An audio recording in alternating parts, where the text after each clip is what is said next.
is, one of the best players I've ever faced in my career. So he has everything. I mean, a whole package.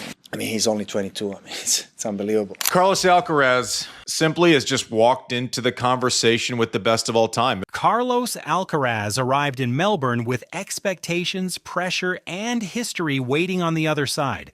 What followed over 2 weeks at the Australian Open wasn't just a title run, it was a statement about where men's tennis is heading next.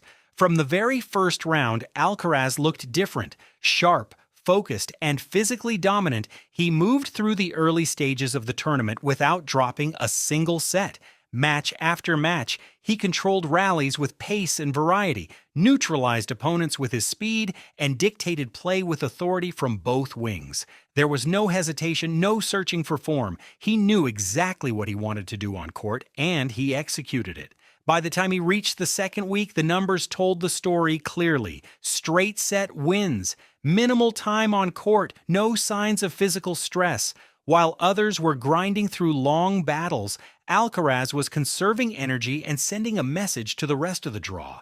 Beating him over 5 sets in Melbourne was going to take something extraordinary. That something finally arrived in the semifinals. Facing Alexander Zverev, Alcaraz encountered one of the toughest tests of his young career. What unfolded was not just a tennis match, but a physical and mental marathon that pushed both players to their absolute limits.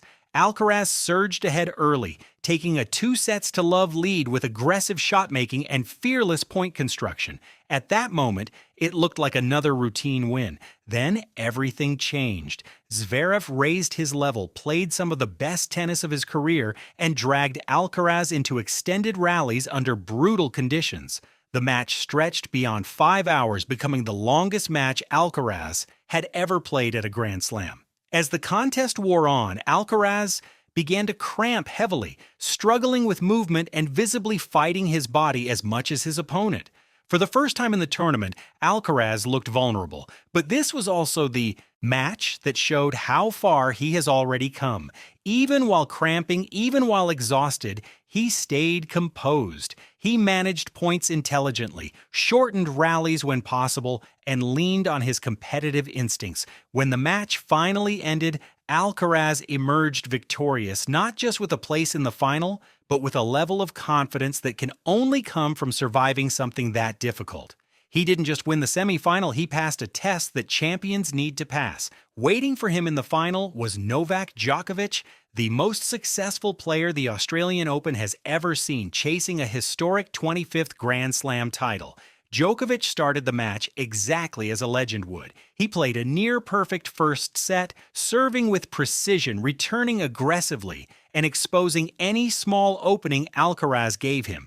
Experience mattered early, and Djokovic took full advantage. For a moment, it felt like history might tilt in the familiar direction.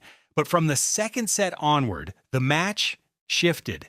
Alcaraz adjusted his return position, raised his intensity in longer rallies, and began to impose his physical superiority. His forehand became heavier, his movement sharper, and his confidence unmistakable.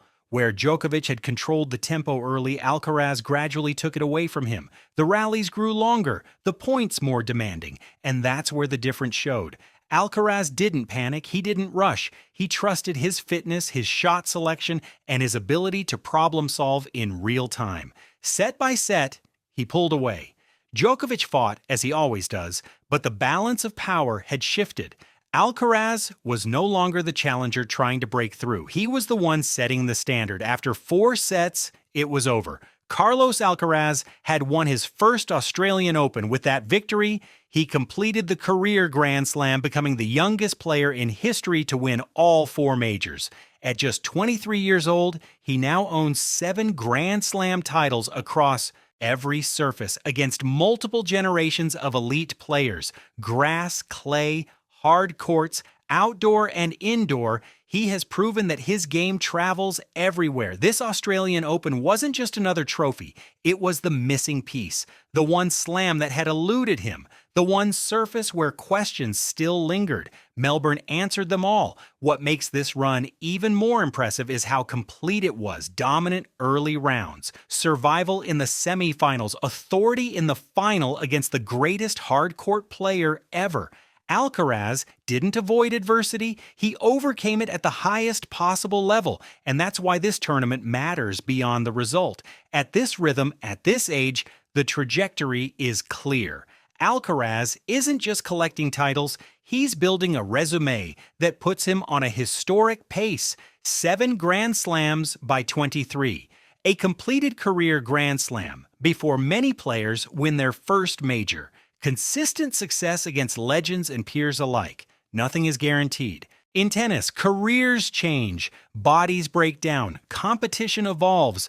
But if Carlos Alcaraz continues on anything close to this path, the debate around the greatest of all time won't be hypothetical, it will be unavoidable. The Australian Open marked a turning point, not because he beat Djokovic, not because he lifted the trophy, but because he proved he can dominate, survive, adapt, and finish on the biggest stage in the sport. Do you think Carlos Alcaraz is the best ever? I read you in the comments. If you enjoyed the video, leave a like and subscribe. See you in the next one.